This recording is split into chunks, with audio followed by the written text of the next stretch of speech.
Hello, and a very warm welcome to the STUDIOCANAL Presents podcast.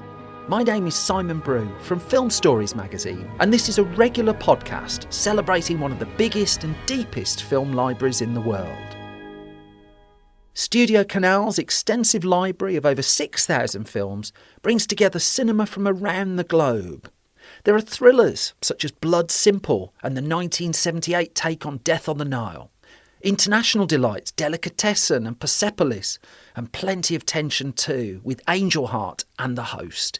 We're going to be doing our very best to explore it all in this podcast. And now, for our more dreadful sacrifice. In this episode of STUDIOCANAL Presents, we're joining in the 50th birthday celebrations for a horror classic, 1973's The Wicker Man. And I'm delighted to be joined by acclaimed filmmaker, writer, director Mark Jenkin. Welcome, fool. You have come of your own free will to the appointed place. Mark's own films, Bait and Enys Man, might just take some influence from The Wicker Man. Hello Mark, how are you? Hi Simon, I'm very well, thanks.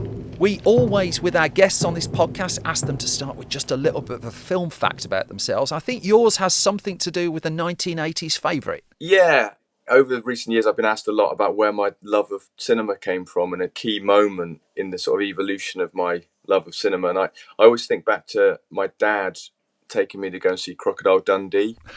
Perfect. At the local cinema here in Penzance, and he was quite excited about it, and he took me along, and they wouldn't let me in because I was too young. But the cinema had just converted the balcony into a second screen, so there was another film on, and the person selling tickets said to my dad, "Well, you can go and watch this other film," and he said, "Well, what is it?" And it was The Mission. The Robert De Niro. Yeah. Great score to that film. Yeah. And so we went and saw The Mission instead. And it really affected me, that film. So some of the images are still kind of, the famous images are quite harrowing and seared into my mind. I think it was the first film that I came out of and felt, rather than just being entertained by it, I was slightly traumatized by it, and it had a big effect on me. That was the start of it for me, really, was having a film that I certainly didn't feel like I was enjoying it when I was watching it, which was a new sensation, but it was a film that stayed with me and still with me, and just made me realise what cinema could do other than just being a bit of sort of popcorn entertainment. You could be traumatised and enlightened, and that films could really significantly change you a bit. So I always go back to that. So are you saying that your career would have been in a very different place if you just had some forged ID on you? I think there's a version of me somewhere that got in to see Crocodile Dundee, and I think that version of me probably isn't a filmmaker. Okay, I'm not going to ask what that version would be. You talked about films that you can sit and watch, not necessarily enjoy being the inverted commas words, I think. It leads us on to the film we're talking about a little bit here, 1973's The Wicker Man. I'm just wondering, can you set the film up for us and tell us when it first came into your life? I don't know, to be honest. I think it's sort of always been there. It's one of those films that I think you know about whether you've seen it or not, because it's such an oddity and such a unique film. I genuinely can't remember the first time I saw it, but it's something I've revisited a lot. And the latest revisiting was earlier this week, because I knew I was going to be chatting to you. I thought I better have another look at it. And because people have mentioned it a lot in relation to Enys Man. Yes. As an influence, people said, "Oh, it's clearly an influence," and I've never thought of it as being an influence on Enys Man. And then, so we watched it the other night, and I watched the director's cut, which I've never seen before. And I'd read about the director's cut, I knew about it, and I'd spoken to people about it. I've spoken to Mark Kermode about the director's cut. Yeah. And then recently the kind of people saying, well, actually, is it too soon to now say that the theatrical cut is probably a better film than the director's cut? And I hadn't seen the director's cut, so I watched it and I thought, well, actually, yeah, this is obviously a bit of an influence. But I was speaking to Mary, my partner, about it this morning. I said, maybe it isn't a direct influence. We're just influenced by the same thing. When they were making the film, the sources they were going to was the sources that I went to when I was looking at certain aspects of Enys Man. Yeah. Plus, the original book that the film comes from, Ritual, is, I think it's set just here, a couple of parishes over from where I live. I think in the same parish as where Straw Dogs is set. So there's obviously a bit of common ground there. I grew up just over the water from Padstow and the May Day celebrations, which they borrowed the os from in the Wicker Man. There's the link to 1973 as well, which is an obvious thing. But also, I really like the fact that you mentioned in the intro there that it could be an influence on Bait as well, because I look at it and think, well, actually, is Bait more influenced by the sort of folk horror and the Wicker Man, or as much as Enys Man is? Hello, sir! Have you lost your bearings? No, sir, I don't think so. This is Summer Isle, is it not? It is, sir. Well, I'm right there. Now, would you send a dinghy, please? I'm afraid it can't be done, sir. This is private property. You can't land here without written permission. To answer your question, I think it was probably a film I saw when I was quite young on VHS, which I think is the way. If you haven't seen these on the big screen, that's the way to see these films is on a VHS. And having seen the director's cut, obviously the sequences that are added back in have got that. They look like they've come from VHS because they've obviously come from a broadcast tape, haven't they? Yeah. That's a nice reminder of how it would have looked when I probably first saw it. It had that kind of campy, cultish appeal when I was then getting into cinema as a filmmaker. So I would have revisited then, and then, like I say, going back to it this week to have another look. Don't take this the wrong way, Mark, because you live in a lovely part of the world down there on the south coast. But if films such as Straw Dogs and The Wicker Man were made in my neck of the woods, I think I'd move. What is it about this part of the world that just invites people to make such terrifying, under-your-skin films? Both of those films are made by outsiders, so I think there's they do play to stereotypes. And quite damaging stereotypes at times, But I think both of those films do have. Well, I think Wicker Man probably more than Straw Dogs do give a bit of agency to the locals, and it makes me think of the tourists in your film Bait. Yeah, well, and we were watching the Wicker Man the other night, and it was all we do a sort of film night on a Monday night at my place, and the Wicker Man was the film that we watched, and it was all all locals, all of the place. And the overwhelming feeling at the end when the Wicker Man was burning was feeling sympathy for the animals. That's where our sympathy was in that scene, So I think maybe there is something in, not having the sympathy and the empathy for the outsider coming in and telling people what to do. I am here to investigate the disappearance of a young girl. Her name is Rowan Morrison. Would you pass that among your customers, please? Now, if any of you can give me any idea as to her whereabouts, I'd be most grateful if you'd let me know. Let's have a look at the photograph. I ain't seen No, I've not seen it. No, I don't. Tried the mainland. No, I've not seen it. Mark, you mentioned there the source novel Ritual by David Pinner. And I dug into the history of The Wicker Man, and I'm always fascinated by the films movies nearly became. I had no idea that, for instance, at one stage there was a version of this that would have been directed by Michael Winner, of all people, rather than Robin Hardy, with John Hurt, who was mooted in there. How much of the history of the film are you aware of? Do you tend to come to films cold? If I'm going to revisit something, I like, I'm sort of obsessive, like, as I imagine you are, constantly reading and on the internet, looking at all that kind of stuff. So I read the, How Not to Make a Cult Movie book, which is great. I've seen Mark Kermode's documentary that he did, which is, I suppose like 20 years ago now, isn't it? And especially with a film that was, by all accounts, such a nightmare to make, and it being pulled in so many different directions. Yeah. Those films interest me. I'm very interested in films where the filmmakers are honest, because every film is a total nightmare to make. If a film is easy to make, then I'm not interested in watching it. But you get a lot of people in the industry who have to tell barefaced lies about how much fun they had and how, that was the best director I worked with, or that was the best actor, and we could never imagine anybody else for that part, and all this bollocks. There was a tinker lived of late who walked the streets of Rye.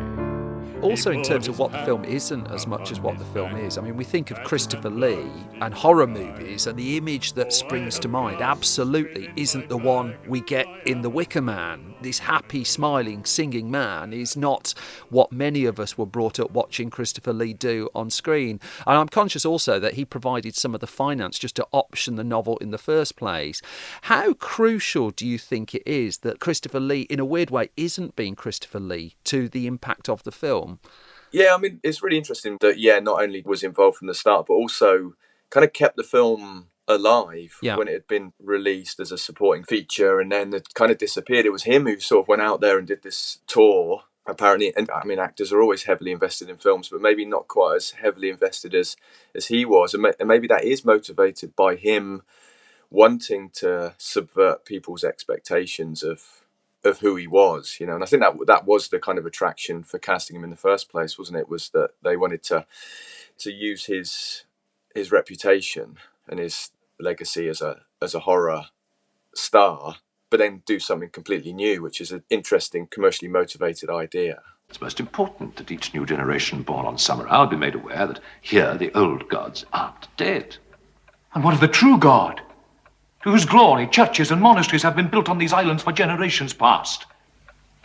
Well, he's dead. He can't complain. He had his chance, and in modern parlance, blew it. But I mean, thank God they did, because without him, maybe we wouldn't be having this conversation. The fact that he did keep the film alive and went out and just kept it in the public consciousness. It's interesting, isn't it, that it could have been lost had he not hit the road. Yeah, and you don't really hear of actors doing that. No. Not out of choice, but working actors don't really have the time to kind of do that, or maybe the agency to be able to claim the film as their own. Because I think what's interesting in Wicker Man is there's so many people who kind of can lay a claim to the film. Robin Hardy's never talked about in isolation. It's this kind of group of people that came together to make this film. Christopher Lee's very important in that. The other one, of course, being Anthony Shaffer, the screenwriter of the film, who, I mean, just looking through the work that he'd done, I mean, he wrote the play Sleuth, he wrote the screenplay for Hitchcock's Frenzy as well. Writers are often overlooked when talking about film. It's a bit of a bugbear of mine. But again, just in terms of what Shaffer puts on the screen and that working relationship they have, it again feels quite interesting to me what they don't do with the movie. Barely any gore, for instance, and an awful lot of singing. In the woods there grew a tree, and a fine, fine tree was he. And on that tree there was a limb, and on that limb there was a branch. The tonal majesty of the film, what they managed to pull off between that creative partnership. Can you just give us a flavour of just how difficult that is to do? Well, I don't think you can plan it. Yeah. Maybe it is because it had all of these different voices in there. For somebody like me, who's kind of famous for not collaborating and tries to be as many head of departments as I possibly can. For me, it's a really good advert of what you can achieve through collaboration. But I think the collaboration was the fact they were all pulling in completely different directions. And part of it is the writer, I think, because he's a playwright. Yeah.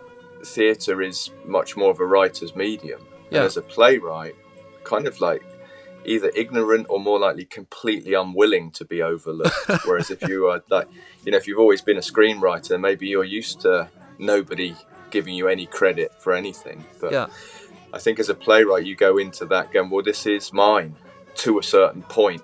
Do you think there's more patience in playwrights, just in terms of how they stage their stories? Yeah, I suppose inevitably there is, because there's less kind of commercial risk aversion at play. Pardon the pun. Whereas with a film, because films will inevitably cost much more money, there's much more money at risk, they'll be risk averse from the start, which is why I think writers get kind of maligned. And it was maligned all the way through, I think, this film, because they brought Robin Hardy in, an experienced director, but hadn't done a feature film before. So then Waxman was brought in to shoot it and had maybe been given some direction that was maybe counter to what the director wanted to do. So there's all this sort of risk-averse tactics going on that usually really screw films up, and it's why most films ultimately are a bit like, by the time you get to the end of the very complicated process, it's been watered down so much, and the writer's original vision that may have been formulated with a director or maybe not is kind of lost, and it's just this sort of attempt at a one-size-all vanilla style movie that just isn't risking a huge amount of money. And I think maybe that's what they were certain people were trying to do with this movie, but for once, everybody just kept pulling in different directions. You know, the old, what they say about it is, written as a horror, shot as a musical, kind of interpreted as science fiction, or, you know, whatever that sort of thing is. And the tonal inconsistencies are the thing that kind of sink most films. And for some reason, it's the tonal inconsistencies that make this film great, because there's no other film like it. I mean, even watching it the other night, you know, a couple of people I don't think had seen it, or certainly hadn't seen it for decades, and we're just like, what is this? And Mary, my partner, was like, I cannot remember if I've seen this, because none of this is sort of ringing a bell. We're constantly, films, or, you know, content, as it's now called. Yes, that lovely word. Tonal inconsistency is like the new thing to sort of avoid. Like, it used to be, never bore your audience, you know, that was the big sin. And now it's like, you know, you've got to be consistent. People have got to know what they're watching. Whereas up until the end, you don't know what you're watching with The Wicker Man. It's really unsettling, isn't it? I think the music is a huge part of it. You touched on the musical element of it there. I mean, it rips up every rule that you would have for a horror film with that. We're supposed to have really creepy score done with lots of strings, and here we're just having a sing-song. Show the sergeant to his room, would you? Much has been said of the strumpets of yore, Of wenches and bawdy house queens by the score, but I sing of the baggage that we all adore. The landlord's daughter. Because the music's a weird thing, isn't it? Because it's not like a musical where you go, the rules of reality are thrown out and suddenly all the characters are singing. And because of our amazing suspension of disbelief, we just go with it. And because musicals have been in the world for so long, you know, that we just go, oh, right, all the characters are now singing and nobody's going, hold on a minute, why are we all singing? It's just kind of accepted. So it's not that. It's kind of diegetic, the singing in the pub and all of that kind of stuff. And then the singing as part of rituals and stuff like that. So it's all part of the film, but it does kind of sit on top of the film as well, partly because of the way it's produced. You know, it's not recorded live when they were shooting. Yeah. So that's an unplanned level of abstraction that's built into it. And maybe at the time that wasn't noticeable, but now where everything is so natural and, you know, even though most films are ADR'd for months, you don't notice that the sound's done in post, whereas you listen to that, you think they're all kind of lip syncing to stuff that's been added over the top. So that's an unintentional level of abstraction that is quite creepy, I think, which I use in my work as well by post syncing everything. You know, there is a level of abstraction there that you get for free just by employing that particular technique. Yeah. But the sort of innocence of the music as well, you know, they're simple folk songs that are written and designed and arranged so that anybody can sing them. So it's got an innocence to it, which is counter to the sinister sort of intention of, you know, that you don't quite know what the intention of the community is, but there's a creeping sense that he's not there for the reasons he thinks he's there. And then that's really countered by this kind of almost like nursery rhyme style folk music. So bright and outdoors, so much of it as well. Yeah, well, that's the beauty of it, isn't it? That the horror plays out in the daylight. Yes. You know, that the end sequence, if that was at night and there was a fire burning, there are shadows that you can escape into. There are things that you can't see that are scary, but there is also, you know, the cover of night. But the daylight makes it utterly terrifying, because you just get a real sense that this isn't happening in the shadows, this is happening out in the broad daylight, and that really hammers home the fact that there is nobody coming to help. Come. It is time to keep your appointment with the Wicker Man. Let's head into spoiler territory then. Let's have a look inevitably at that ending. I don't know if you've considered your own mortality, Mark, but when I consider the ways that I want to go, there is a mild appeal to having Christopher Lee leading a sing-along while waving his arms around. I could live without being burnt to death, but Christopher Lee just singing me to my maker, there's something in that. Yeah, I don't know, it wouldn't be top of my list, I don't think. Bring him up, Oak. God, no! Think! Just think what you're doing! Think what you're doing! Think! In the name of God, think what you're doing! That sequence at the end, one thing re-watching the film that I hadn't appreciated is just how much time Robin Hardy's camera spends inside the Wicker Man. And just how late it is before we see Edward Woodward just perish, effectively. And he holds it for such an extraordinary amount of time. Oh God! Oh Jesus Christ! That's one of the two things of that ending that really gets under my skin, and the other being the increasingly long shot of them just all in a line having a song. And the two things joined together, I just think, are incredible. Yeah, and on the director's cut, they've added in another shot of them singing in the line. I don't think I could cope. I think it's actually a repeat. It's the same shot again, but it's that sense that not one person within that swing. And what it reminded me of. It's the Cliff Richard's mistletoe and wine dance that he did on Top of the Pops. I thought maybe that's where he got it from. This sort of very Christian, famously Christian Cliff Richard is actually like this pagan sacrifice dance on Top of the Pops while singing mistletoe and wine.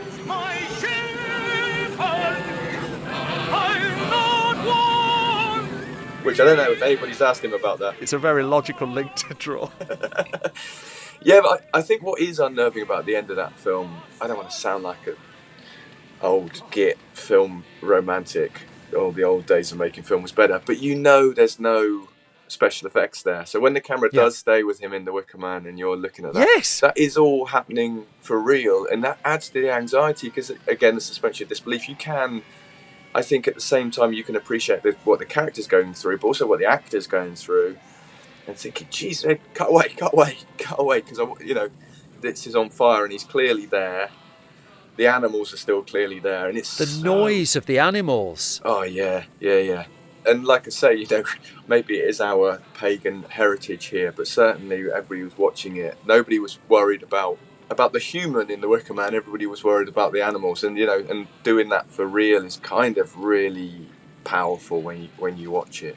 And also, the head falling at the end and revealing the sun.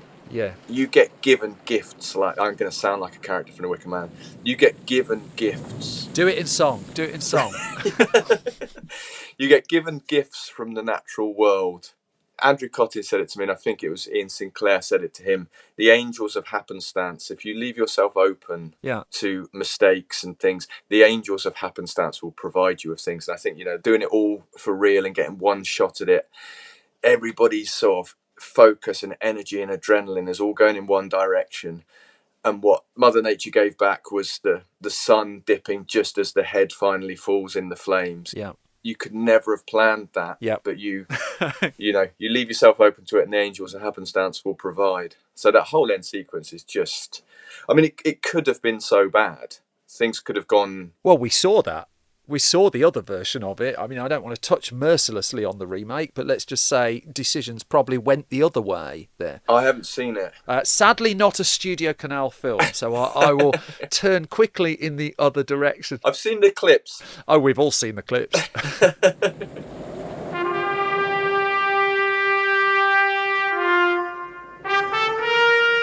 Just to kind of wrap this up then, you talked about the director's cut quite a lot there, and there are 3 different cuts of The Wicker Man. Do you lean towards any in particular? The director's cut is new to me. I've seen the unrestored version where it looks like it's just a sort of pneumatic tape that's dropped in with the extra scenes. I mean, I love the theatrical version because I like films that are 87 minutes long. Yes.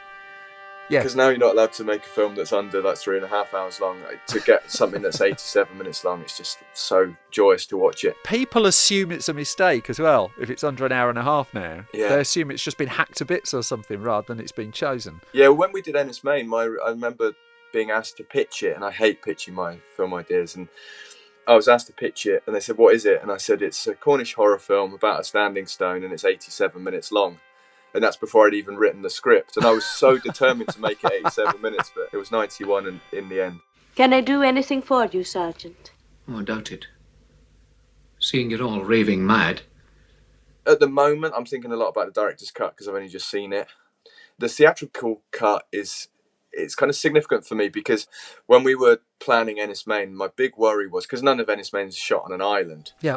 How do you establish that this is an island when we're not shooting it on an island? And I thought, well, the Wicker Man shot on an island. I'll see what they did. And so I did revisit it when we were prepping for Enys Man. Yeah. And the theatrical cut just starts with a title sequence of an aeroplane flying over islands and then reaching an island. I thought, well, that's the key. You just put a whacking great big shot of an island at the beginning, and you don't have to sort of say that again. You know, the audience are intelligent or stupid or, you know, trustworthy enough to believe what they're being told. And so if you show an island, it's on an island. So having watched the director's cut, it was then like, oh, it doesn't start with that. It starts on the mainland, but also does feel island-like. And that kind of confused me. So I haven't seen the final cut, which is shorter again, right? Yeah. Theatrical's 87, then the director's 99, and then they cut 5 minutes out again for the... It's a bit like Spielberg with Close Encounters, isn't it? Yeah, or Apocalypse Now.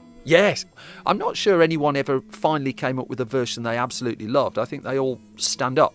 I don't think you can go wrong with any of them in the case of The Wicker Man. Yeah, well, I look forward to seeing the final cut. Well, the final cut is part of the remastered Wicker Man package that arrives on 4K Ultra HD Blu-ray for the first time on 25th of September 2023. It's on Blu-ray too, and The Wicker Man is also available on the STUDIOCANAL Presents channels on ITVX Premium, Apple TV and Prime Video. Just before we let you go then, Mark, one thing we like to ask our guests is to pick a double bill from the STUDIOCANAL catalogue of films. And I think you've picked a couple of titles. I've got no idea what they are. What have you chosen for us? Well, first off, I actually two double bills. I'll mention the first one just in passing because it was the one that I gravitated to, which was Mulholland Drive and Inland Empire. Nice. Nice. But I'm not going to choose that. Oh, okay. I was ready there. But the reason I chose that is I watched Mulholland Drive the other day again. I've seen it several times. And I was in LA a couple of months ago and we were up on Mulholland Drive and I thought, I really want to watch that when I get back. So watched it again. Haven't seen Inland Empire, so I thought that'd be a good double bill. A film that I had seen, the film that I hadn't seen, and I've had Inland Empire here on my table for ages in the pile of stuff to watch. But then I thought, no, it's a bit too obvious. So I went for a Alberto Cavalcanti, if that's how you pronounce his name, double bill, which is two Ealing films. Went the Day Well, which is one of my favourites, probably my favourite Ealing comedy. It was Saturday morning when those army lorries came rumbling along the road from Upton. We'd have laughed if you told us we'd got a real live German right under our very noses. And an Ealing horror, which I thought would be relevant today, which was Dead of Night. Yes. He directed the famous ventriloquist section and one of the other sections. But I thought that'd be a good one because I also haven't seen Dead of Night. I've seen that one section, but I haven't seen the whole film. So I thought, for selfish reasons, I'd put on a double bill that would mean that I would have to go along as well because I haven't seen one of the films. So that would be it, Went the Day Well and Dead of Night. Fine choices, and Dead of Night, whenever it comes up on this podcast, always gets an extra round of applause for me for the novelty golf sequence. And so if you've not seen it, what a treat you have to come. Well, I'm going to actually do that double bill at one of our Monday night film clubs, I think. Oh, lovely. Well, the ventriloquist dummy, absolutely terrifying. The golf sequence, proof that you can never have bad golf in a movie. I'll look out for that. Well, that's that. Grand finish to a grand game. An almost incredible finish. Mark Jenkin, thank you very much. Thanks, Simon. Now it's time for some news from the world of STUDIOCANAL. Wicked Little Letters is a film we've talked about briefly before on the podcast. Starring Olivia Colman and Jessie Buckley, it's inspired by a true story, and it sees Colman and Buckley playing two neighbours who seemingly have nothing in common in 1920s England. Yet the appearance of some particularly scathing written correspondence upends both of their lives. Thea Shurrock directs, and the film now has a confirmed UK release date. It's going to be in cinemas on February the 23rd, 2024, and we'll have more on it nearer the time. There's a word in Korean, 인연. It means providence or fate. Do you believe in that? That's just something Koreans say to seduce someone. Much closer at the time of recording is the theatrical release in the UK of Past Lives. Now, this is the directorial debut of playwright Celine Song, and it's already one of the best reviewed films of the year. In fact, it's enjoyed an excellent response from its festival screenings as well, recently winning the Audience Award at Sundance London. Past Lives is a heart-rending modern romance. It opens in cinemas on September the 7th, 2023. The guy flew 13 hours to be here. I'm not going to tell you that you can't see him or something. Sometimes the world of the dead gets mixed up with the world of the living. Finally, on home formats, Alejandro Amenabar's acclaimed 2001 psychological horror The Others is to enjoy a special release and 4K restoration. Starring Nicole Kidman, the film was a box office hit on its original release and has remained a firm spooky favourite since. It's making its 4K Ultra HD Blu-ray debut on October the 2nd, 2023. Where is my daughter? Are you mad? I am your daughter. I'll be back soon with the next episode of Studio Canal Presents. I'm delighted to say I'll be joined by writer Paul Laverty and director Ken Loach for a delve into their new film, The Old Oak. Until the next time, to find out more about Studio Canal films and the ITVX, Apple TV and Prime Video channels, you can visit www.studiocanal.co.uk or follow Studio Canal at Studio Canal UK on Twitter, Instagram and TikTok. I'm just off now to have a few more nightmares about Christopher Lee plotting my demise while singing a song. Ta-ta for now.